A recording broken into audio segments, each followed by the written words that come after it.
So recording is on now. Again, this is the voice of self-advocacy, me, right? Welcome to the slideshow. Again, we're recording this. You were asked to leave your name for attendance. Please do that with your bear number. I'm gonna get fired every day here, y'all. With your RAM number, CSU ID, and your email so that they can count your attendance. We did introductions, again, engagement. I invite you to turn on your video or just engage in whatever way you can. Chat box is there. And then at the end, y'all will be expected to do an evaluation. So first of all, what is self-advocacy, right?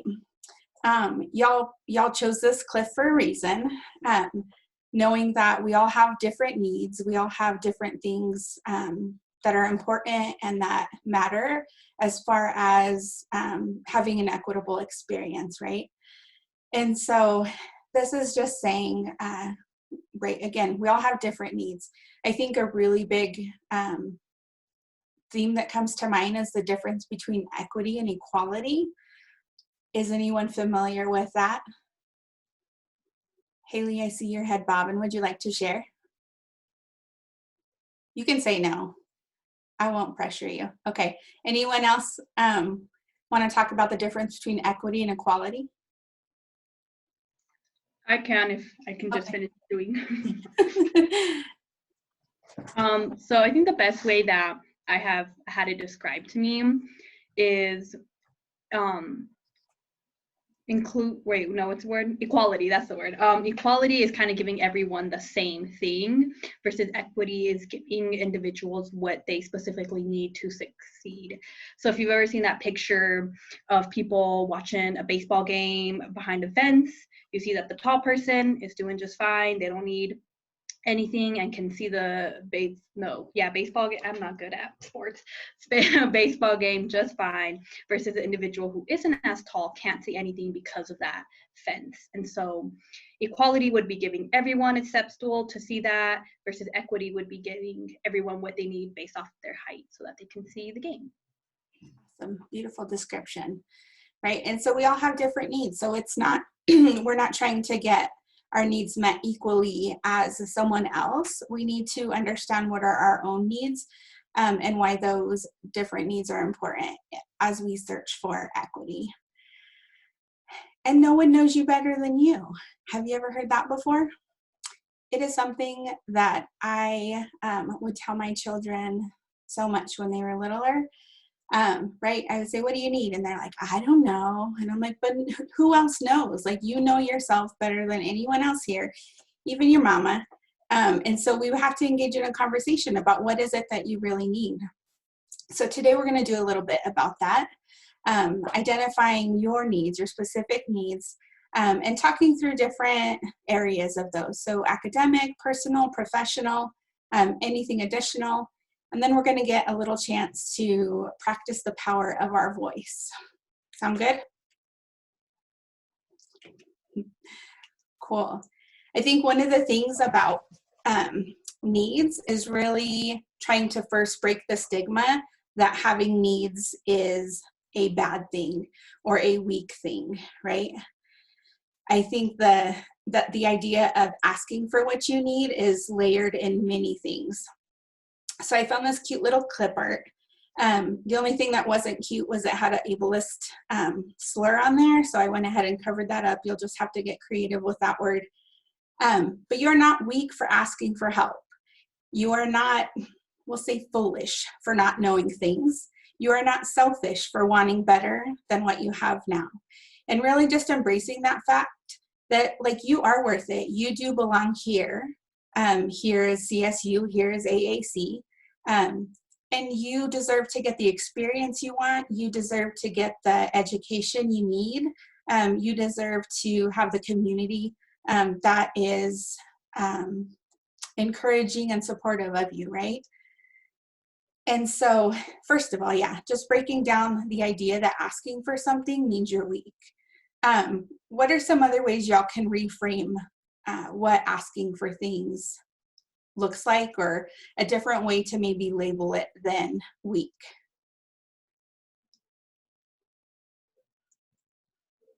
Yeah, Haley?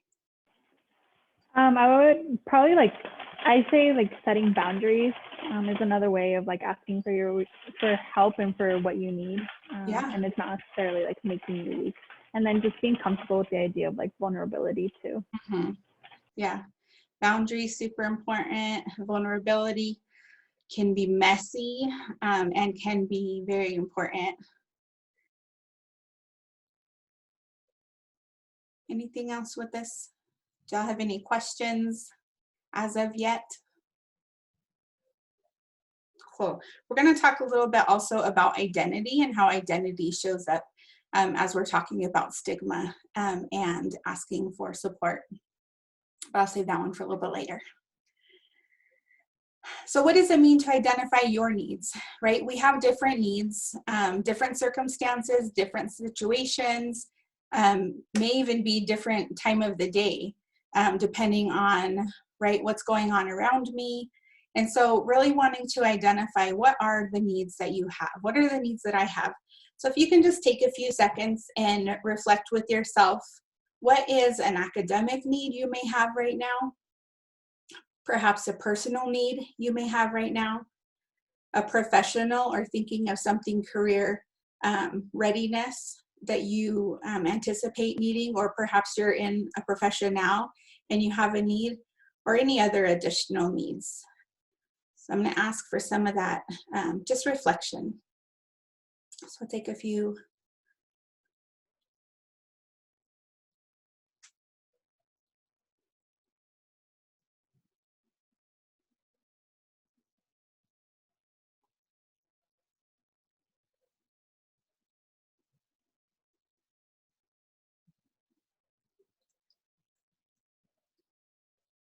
Okay. Was everyone able to identify some needs? Do a thumbs up reaction if you have some needs. Nice, nice. Very good. Right, we all have needs. That's human. And totally okay. And we'll continue to talk about that. I won't ask for that deep vulnerability right now for you to share out your needs. So you're welcome to if you want that space. But again, we'll just reflect with those needs that you mentioned and kind of refer back to them as we're talking through this session. So when we think about needs and how to advocate and ask for what we need, there's a lot of different components that go into that, right? And this is the little who, what, where, why, when model of that. So the first thing, of course, is knowing who you are. What is it that you need? Again, that piece that makes you different from everyone else, being okay with being enough just the way you are, knowing exactly what might help, or knowing that you don't know what might help. It's all important to understand who you are. And then understanding who do you need to connect with. And so that is in the sense of who has power, knowledge, or ability to help support your needs, to get you connected with the right people, to get you connected with the right resources. So those are the who's. Who am I and who do I need to connect with? Another one is what. And so what do you need to know or receive from others in order to accomplish your goal? Again, this is going to take self-reflection.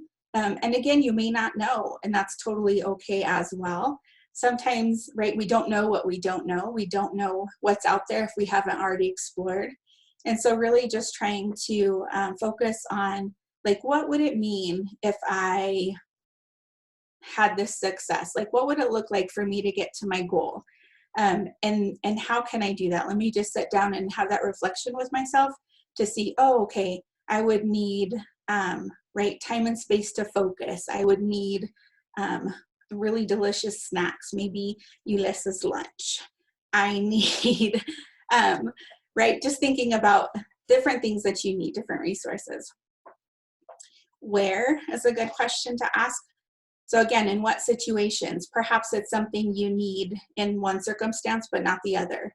Examples of that could be one class but not the other, one situation in work, like say, right, when it's a staff meeting versus, you know, just doing your job independently. It might also mean, right, in a group of friends or a study group versus when I'm one-on-one with a friend. So just in what situations are you having that need? And then where is the most likely effective space to address this? So also just putting some thought into, is this something that I need to just shout out now and right, demand my needs get met? And that's totally okay if that's the way it has to be. Or is it something that I'm going to maybe email my professor and set up a time, an appointment that I can go connect in office hours or whatever and have that one-on-one conversation with them. And so just, yeah, again, reflecting on how will you get the best outcome out of your ask. Any questions with that first half or any examples y'all want to add?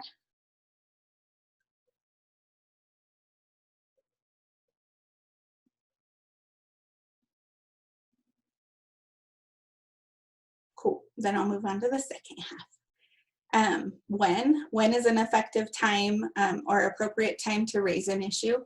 So here's a pop quiz for y'all now. When is an effective time? What do you think is the appropriate time to raise an issue? As far as you've recognized your need, you know who you are, you know what you need, you know what situation you need it in or where you need it at. So when is an appropriate time to address that need?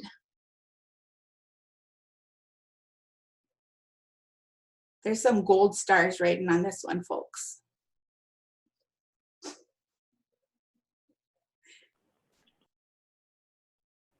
I can share. So definitely like when you're feeling overwhelmed with a lot of emotions that you're trying to handle by yourself, and so seeking for that. And then also knowing, just like how you said, like who to go to, like when, if you have a safe space with them or not. But mostly like it's better if you do it beforehand rather than letting it like all accumulate into one and then like blowing up at that point. But mostly just like trying to like do it proactively. Right. Is everyone here an expert at addressing your needs prior to having the meltdown? Do a thumbs up if you feel successful. Meh. Yeah, some yays, some nays, some meh. That shit is hard, y'all. Oops, this is recorded. How bad? Let me rephrase. That shit is hard, y'all. Like, to get your needs met, right? First, understanding yourself, knowing who to talk to, when to talk, why to talk. Like, it is a real process. And so no shame in not doing it, no shame in not knowing how to do it or why to do it. Again, that's what we're talking through today. And when you know better, you do better, right? Again, recognizing that y'all do deserve the best experience, no matter what that is, right? Live your best life, either CSU style, professional style, personal style, academics. Like, this is your opportunity. I think absolutely beforehand is a great answer for when to address it. We like to talk about that in tutoring, right? At the AAC, we say tutoring is available not only for when you are struggling, but just the idea of getting tutoring as a preemptive support so that you can then talk through the information. You have someone to process with, you have a different perspective. And really engage in it before it ever has to be a problem, right? We can seek services and equity well before we, quote, need it.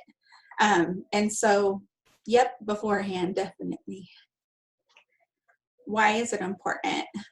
Right? We know why it's important, so that we can succeed in whatever that looks like to us, so that we can reach our goals and whatever that looks like.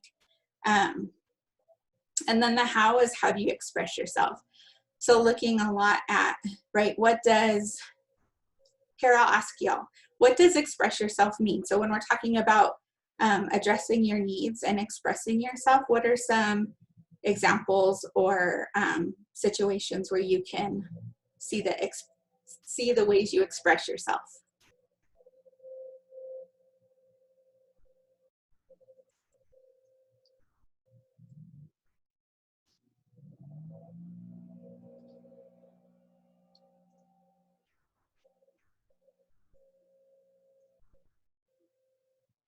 Haley knows. She wants to push the button, but she wants to give y'all opportunity as well. Don't leave her hanging.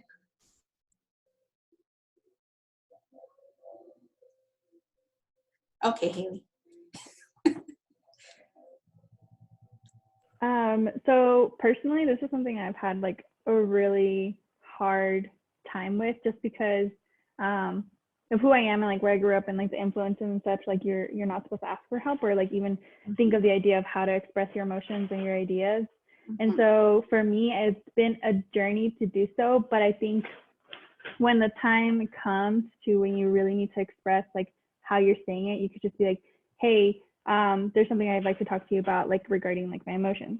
If you want to like go robotic in that sense, or just in a general like idea of this is kind of like how I'm feeling, and just like open it up to them. Just say like, I'm feeling sad or I'm feeling angry, and then they can ask why or how or like what's like provoking it, and from there the conversation will steer, and then afterwards I promise you'll feel 10 times more better. Right. And identity has so much to do with that as well. Like you said, how you grew up, where you grew up, right? So the socialization and the conditioning of us, of all the experience that we have up until this point, really does shape us and shapes our expectations of ourselves. Something interesting that I just noticed as I'm looking around the room, we have a theme here. What is that theme? Do y'all find something in common?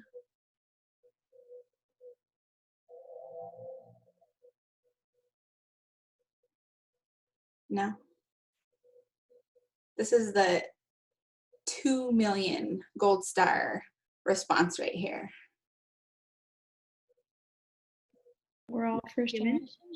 Oh, wait, I heard two at the same time. Tell me one. Mariana, what was yours? We're all first generation students. We may be.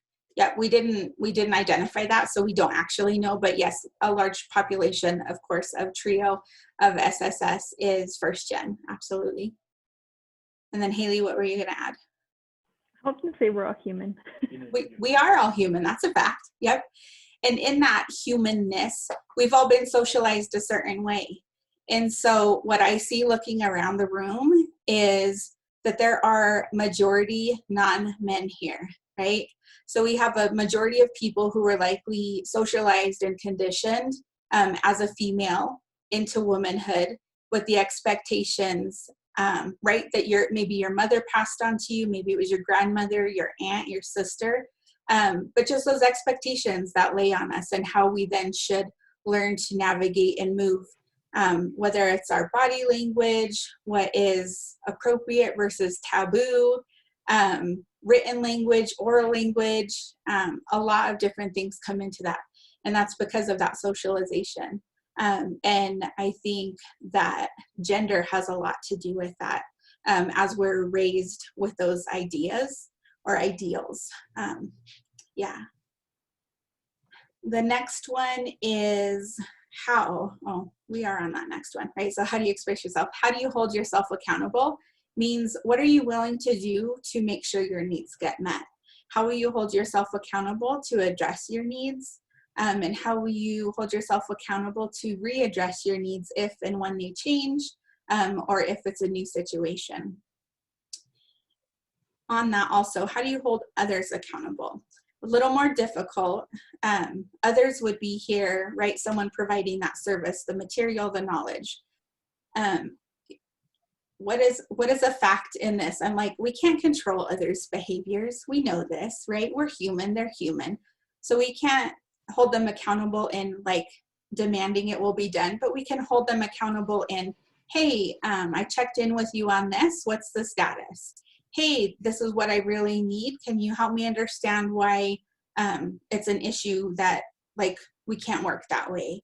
So I think it is fair to say holding others accountable, just again in those conversations that you would have with them. I'll just add, Sarah, that I really like that point and just like the conversation. Like I noticed how a lot of this definitely relates to our identities as well as how we're raised. I can say that coming from like a Hispanic Mexican household and background, it was it was almost like a weakness for me to ask for help. Totally. Like I have to do things independently. And so if I ask for help, it's a sign of weakness. If I ask, like, it means I don't know how to do it. And they're like, no, I can do it independently. No, you can do it on your own. And I think that way too. Or I did think that way, where it's like, nope, I'm going to do this on my own. I know I can do it on my own. Maybe that's true. Perhaps that's true. However, advocating for yourself and asking those right questions is makes things so much easier. And I also think about this from the gender identity. As a male, I feel like I just remember from like classrooms and stuff, like not only me, but like other people, like we tend to be the louder ones, or to take up the most space or time, or ask the most questions. And I've noticed how sometimes with the female, they tend to say like, I'm sorry, or like before they ask their questions, or it seems like it's almost like they're sorry to be asking that question or to take up that space.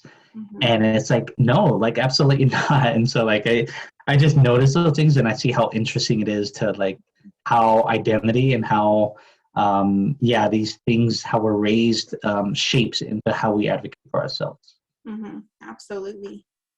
Has anyone in here ever apologized for asking a question? Does that make sense? Yeah, right? What the hell? Like, we can have questions.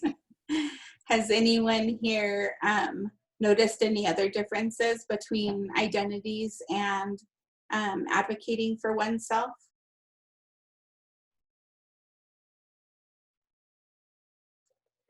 I think Wright brings a good one to the table with the maleness. I think of also race, right? I don't see anyone here representing a white male dominant in both of those identities. Like, there's no question. They don't need advocacy. They know how to get what they need. And that is advocating for themselves. And they get to do that because, they don't have that hesitation or that fear that's been instilled in us, Be it, again, nobody sat us down and said, hey, as a woman, you're going to have to apologize for all your questions. But perhaps we've seen our mom do it. Perhaps we've seen another person do it, and we just adapt that way. I love to catch people in sorry and being like, nope, you are not sorry. Like, there is no reason to be sorry. It is a question. Or, we were going down the same hall. We don't need to be sorry we're going down the same hall. It's okay. But yeah, identity plays a lot in it. Here's another slide. This one is really talking about the characteristics of self-advocacy. And I think, again, when we look at it through a lens of advocating for yourself is not weak. Advocating for yourself is brave. It shows leadership. And so through this little diagram, we can just see the different things, right? The who of the last, let me start all over. The who of the last slide is who am I? So really recognizing that self-awareness, right? What are my interests, my strengths, my goals? What supports do I need? Are there accommodations I need? And this can be looked at in either the aspect of a documented disability or not, right? We can still use accommodations, even if it's not something that has been certified by a doctor or, the university. I think, of course, there's a lot of identity caught up in that as well, thinking of class and ableism in that. So we all have different needs. That's just a fact. We have different accommodations that we need to make or ask to take. And then what are the responsibilities of yourself? Again, that self-accountability.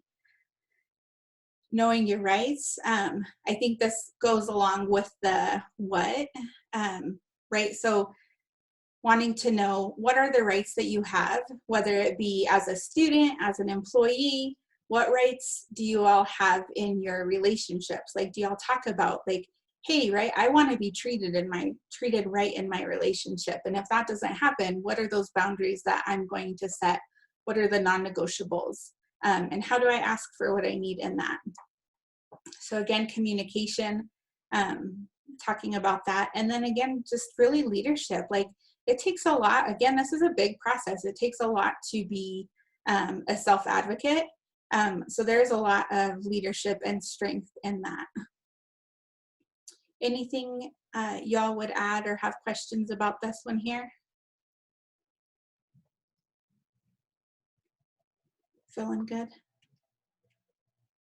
So then what gets in our way? We talked a little bit about identity and how that can shape things. But I want to reflect just again for a minute. What are some of those internal obstacles and external obstacles that get in our way? What is the difference between perception of self, how I view myself, versus the perspective of others, how I think others view me? So go ahead and take a minute to reflect on this. And this one I am going to ask for some engagement. So just prep yourselves now, deep breaths. Your answers and responses are brilliant.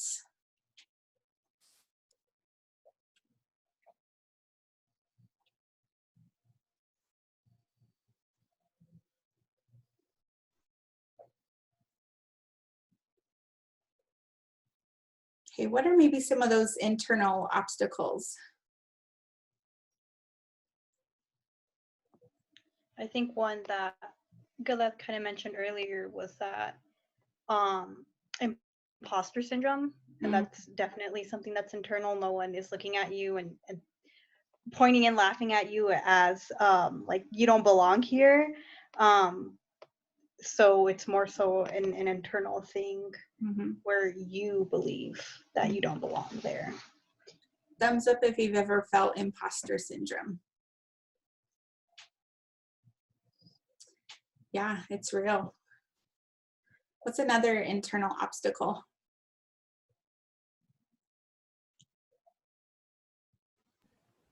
I always feel like oh, go right ahead. I always feel like the phrase is you're harsher on yourself than others are. So like, I mean, at least like this semester at least made me realize that a little bit more, because like we're online, and so when I take tests, like I always think I get a worse score than I actually get. And especially even when I'm self-grading myself, I doubt myself a lot. So yeah, we are our own worst critics. Who here this semester is expecting perfection out of themselves? Like, I am doing this, I'm gonna do it right because there is no other way, whatever right means. Y'all, we're living through a pandemic. Like, what is perfect, right? Like, we are living through a pandemic. We are going to school while we're at home trying to plug in remotely. This is not a situation where perfect should even be on our radar. And still, we hold those internal expectations or that perception of self, like, but I have to be perfect, right? Why, first of all? And it's not a bad thing, of course, to strive for your goals, but what is it with perfect and, you know, living our lives? I think in that, right, of course, again, we strive for our goals. We can ask for things or learn to ask for things like, what would make this semester better? Like, it's not going to be perfect. Again, pandemic, along with election and, you know, some fires. Like, this semester has been ridiculous. And so what are those needs that I have that can help me feel better about where I am so I can let go of that perfect goal that I have of like doing everything. Like, I need a 4.0. I need to read 17 chapters in one day. I need, like, let's just take a deep breath and really identify what is it that we need to get to, what is it that we need to ask for that will help us get our goals met. And what is our goal, right? What does that look like to survive through the semester, the pandemic, you know, all of that stuff. How about some external obstacles? What would those be?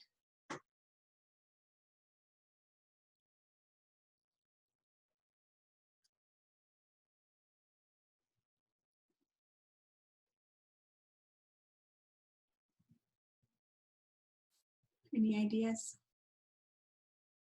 I think like what you were mentioning about the semester, just COVID and fires and all the anxiety around what's going on in our country and online schooling, right? I think all of those are external obstacles that are making it really difficult for us to succeed or connect. Yeah, absolutely. Any others? When I think of like external obstacles, I think more of like systemic ways, structures, things that are in place that are kind of hard to avoid.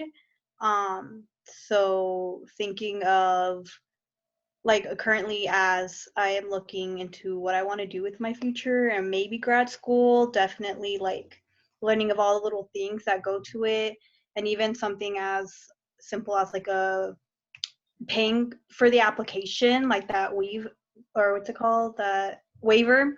Not all schools have that, and so that's definitely an obstacle to getting to where you want to be. Like different standardized testing is also another obstacle that may prevent students from even attempting to pursue that higher education.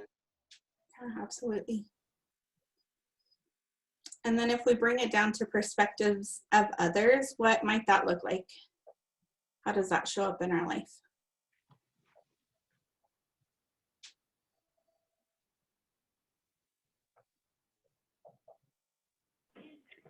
For me, I would have to say definitely like finances has always just been the one. But at this point, I feel like I've adapted myself to knowing that finances is an issue in my life. And so another like external factor, not in like a negative way, but in a negative way, I would say like my family. It's just like that pressure, the constant pressure of having to like pretend to be someone that I'm not with them. And then them expecting like that. I've always said expecting like the expectations that are not made clear or like clarified at all, or even the unspoken expectations of who I'm supposed to be or what I'm supposed to be doing. Right. Yeah, the unwritten rules. Oh, society. I think another one, I think Valeria, it was you that brought up first gen status and thinking, right, those pressures that are put on us by families, by institutions, like what is the perspective? So I'm first gen, I have all this pressure to be perfect, to do it right, because I have this opportunity. And again, you're navigating a system that has not been taught to you. You haven't had opportunity to sit with that and learn how to navigate that.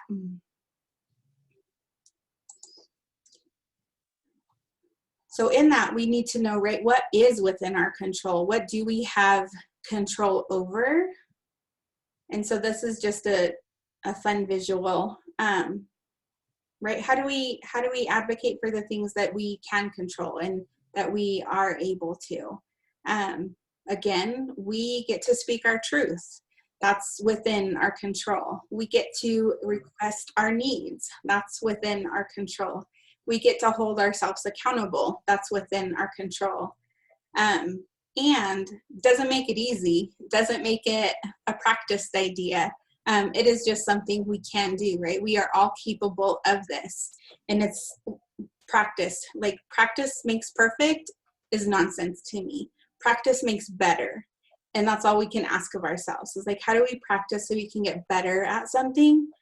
Whether that's better at mathematics or better at advocating for my needs or better at like cooking some delicious entree. I was gonna say spaghetti and then I was like, I don't know that I want spaghetti right now. Also in that, looking at consequence, and a consequence, just to clarify, is good or bad. It's just the effect of an action, right? So consequence in this aspect is looking at all of the consequences. What is the positives that will happen if you advocate for yourselves? What are things that are neutral and maybe aren't a here or there, a pro or con either way, it just is. And then what are the negative things, maybe the barriers or obstacles that we're worrying about? So when y'all see this, is there an example or idea you can give for what is a positive consequence of asking for your needs, of self-advocating?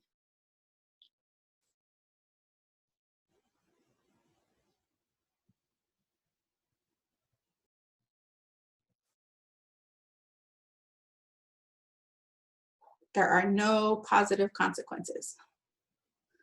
I have failed. You could actually get what you are like asking for. Yeah, right. You get what you need. You're already at a no, so why not try for a yes? What may be a negative consequence?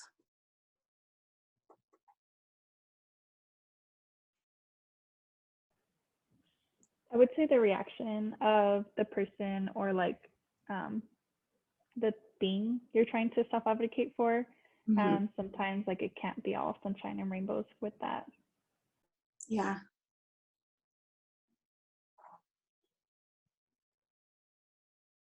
Cool. Any examples with neutral?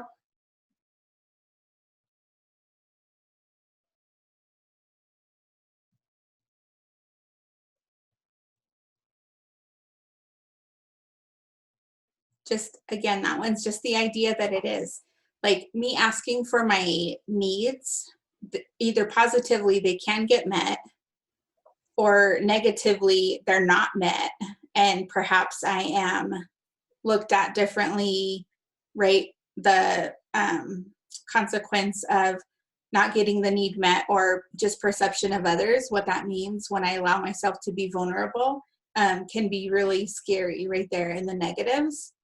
And the neutral is just is like I am asking for my needs, and so they will either be met or not met.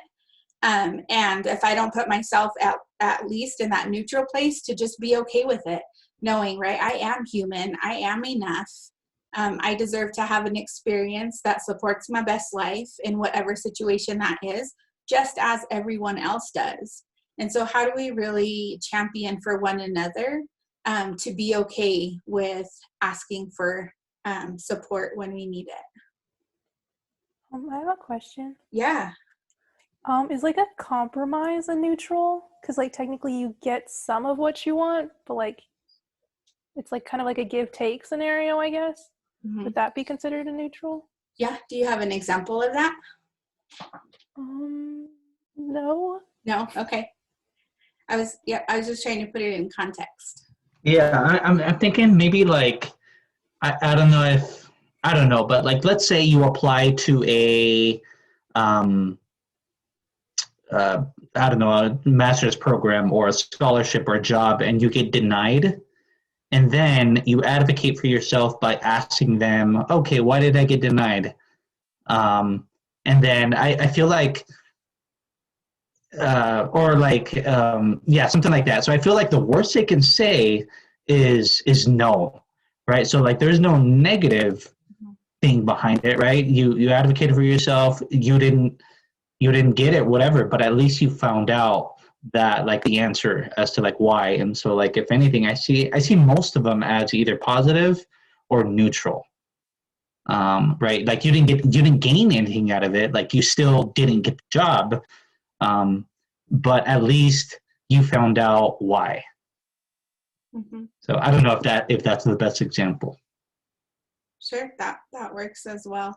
I think one that I can think of is if I am, so let's say I'm doing my interview for this job, this perfect job that I want. We'll call it the AAC or something. And so I know that like I have needs that need to be met as far as for my attention, my learning, the mode that I best learn in, right? So I'm neutral. I'm coming in with this idea of like, I know my needs. I can then get real tangled up in, yes, the positive is I express those to my potential employer and I get what I need. They will hire me because of reasons, instead of the negative would be discriminate against me because of reasons. And now, of course, legally, that's not supposed to happen. And there's a lot of fear behind it. There's still a lot of negative, right, connotations and again, stereotypes that come with different needs. And so that's how I see that. I can also express my needs and then nothing happens with it. Again, neutral. So I tell, right, my potential employer, like, this is what I need. and then it's just kind of like put in the background, then I have to again make a choice. Like, is this something that I can work with or exist in, or do I need to advocate for myself and bring it back up? Again, that self-accountability to my own needs, and then holding others accountable in the form of follow-up. And like, hey, remember when I was hired, you said that this would happen? Like, I need that to happen. And if it doesn't happen, again, self-advocacy, what am I going to do next? And so really just, yeah, negotiating it that way through each process. It is not a linear process, as most things are not in life. And so learning to adapt as needed as far as that advocacy. Did that help clarify? Cool. So again, going back to this, what does it mean to ask for what you need, right? Y'all had reflected on some different things in the beginning. So bring those back up to the forefront.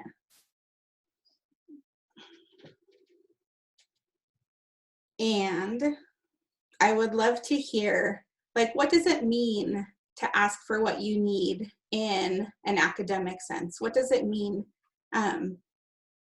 What will be the outcome? What will be the goal of you asking for what you need as far as your academic selves?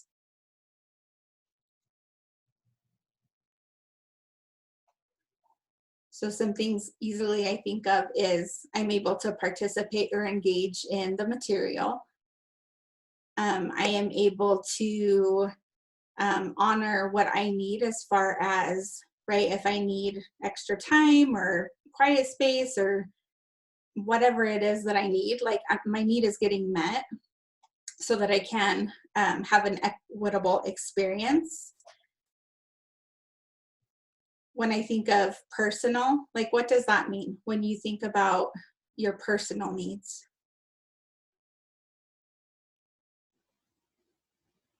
I feel like mental health is a very good example of a personal need. Mm-hmm. Absolutely. Those boundaries come in. That mental health, being okay with having an opinion, right? Being okay with having needs that are different than others.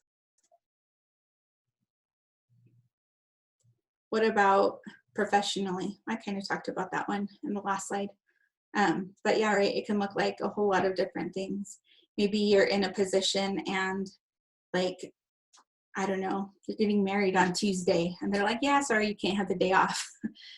Like, how do you advocate for yourself to make sure that you're getting what you need, right? What are you willing to negotiate there? So now some practice. We have, just 10 minutes left. But I really do want to put this in practice so that we can, right? Again, practice makes better. And so wanting to practice it in a way that feels non-threatening and allows some vulnerability. I was going to see, can I get you all in break rooms? Or no, because we're recording. Just 1 second.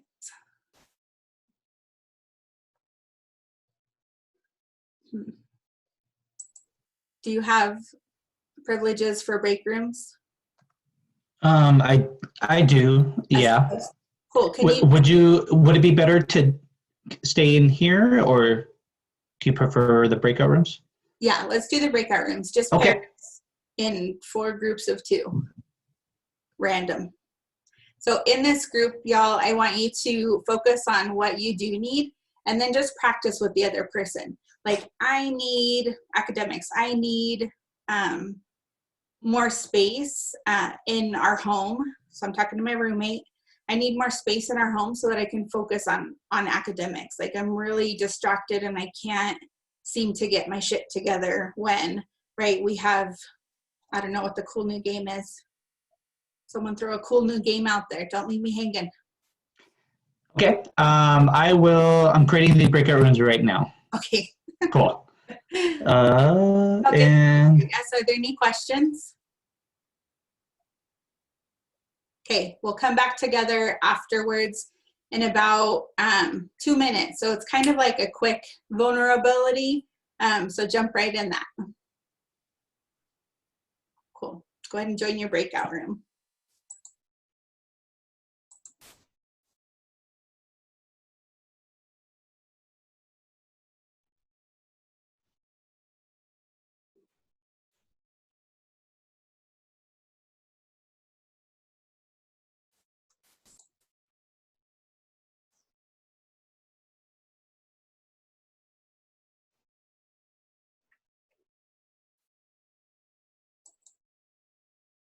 I'm gonna go ahead and pause this as we get into our breakouts. Okay, I paused the recording as we were all in breakout rooms. So what was that like?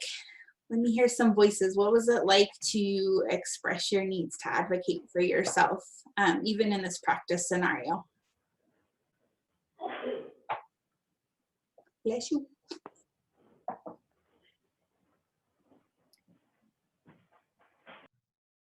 It felt nice. It felt nice, even though it was like, because it was so quick, it's like you need to say it right now. It's like either now or never. And so it was like a nice sort of pressure to put yourself out there and advocate for yourself. Great, good. Haley, what were you going to add?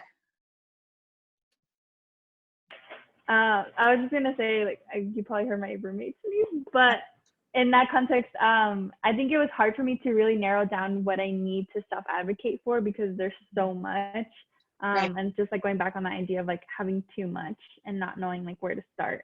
Mm-hmm.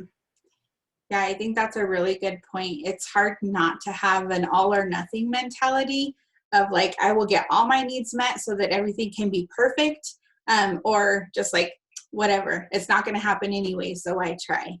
And so really trying to spend time with that, reflecting, what are your needs? And I hope you all do this right on your own time. Like, what are your needs when you think about academics, when you think about personal, when you think about professional or career readiness, anything else that you have? That's going to be a conversation with yourself, definitely. But think about that. And right, it may seem big and overwhelming, but just pick one. Like, what is one thing that I can do from this list that will move me forward in my goals?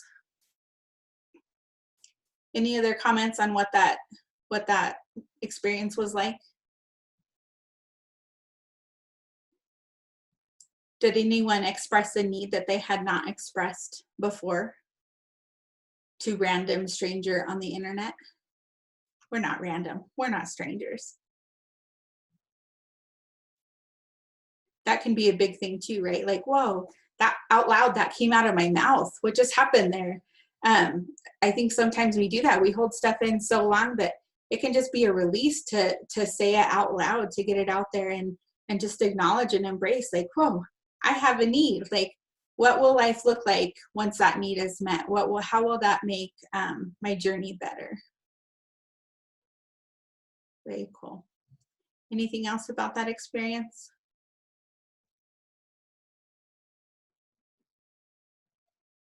Okay. So this next slide, again, is just about that advocacy. What you do today is for your future self. And so knowing that, right, when you advocate for yourself today, it really is setting you up on a path for better. And so getting those needs met. So just want to sit in that and reflect real quick. Sarah, did you need to share your screen? Oh, my bad. Yes. Let me do that. Thanks, Scarlett. First of all, then y'all missed. Okay, we're back. Right, so this is the saying. Do something today that your future self will thank you for. So just real quick as we're closing, let's think about what is something that you can do today, that advocacy, that self-advocacy of either reflecting or realizing you have a need and how to address that, going back to the who, what, where, when, why ideas. These slides will be up also available on the Thrive website, so y'all can go back to those. But what is something that you can do today for yourself that your future self will thank you for? And I want to close by inviting each person to say something. So this is that vulnerability and like that snapshot vulnerability, if you will. What is something that you're going to do for yourself? That may be self-care, that may be approaching a situation, but what is something you can do for yourself today that will make your future self thankful? Anyone? One thing to go first that I can do is finish my quiz. That's something I definitely need to do so that I can spend this weekend doing other assignments, projects for the final projects that I have coming up, instead of waiting for future me to do it all the week of finals. Yeah, future Yulissa will not like that. She thanks you in advance. What else? What are some other ideas of what's something you can do today that your future self will thank you for? For me, I'm gonna say like journaling, just because I haven't done that in a while, and I really haven't like reserved the time for it either. I'll probably do that tonight for sure. Nice. Very good. Any other ideas? For me, I think it would be balancing like life between like hanging out with my friends and like also doing homework.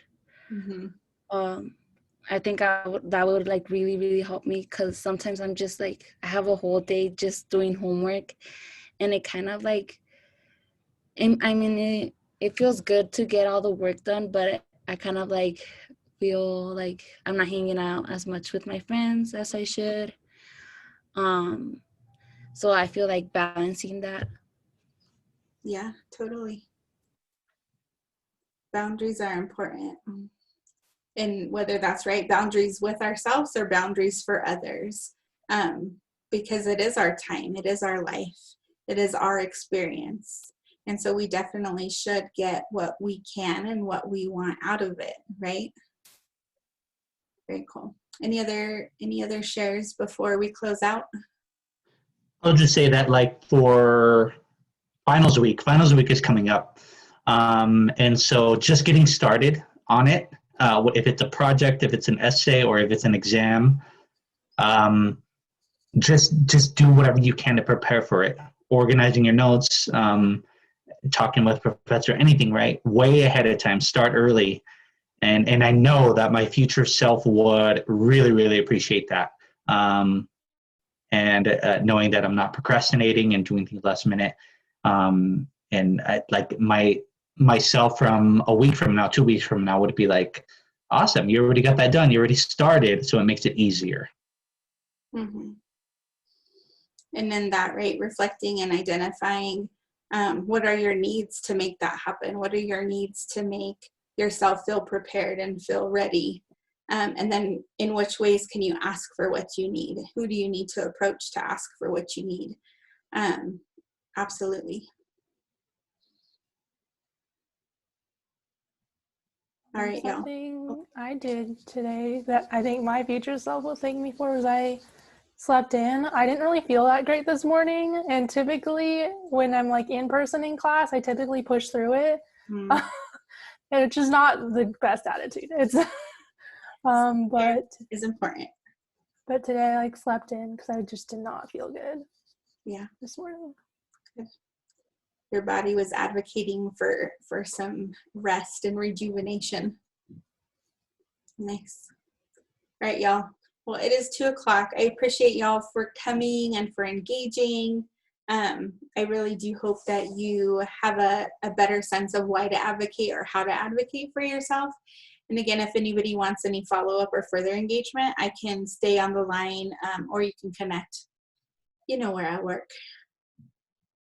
Sounds good. Thanks, y'all. I hope you have a beautiful afternoon. Bye.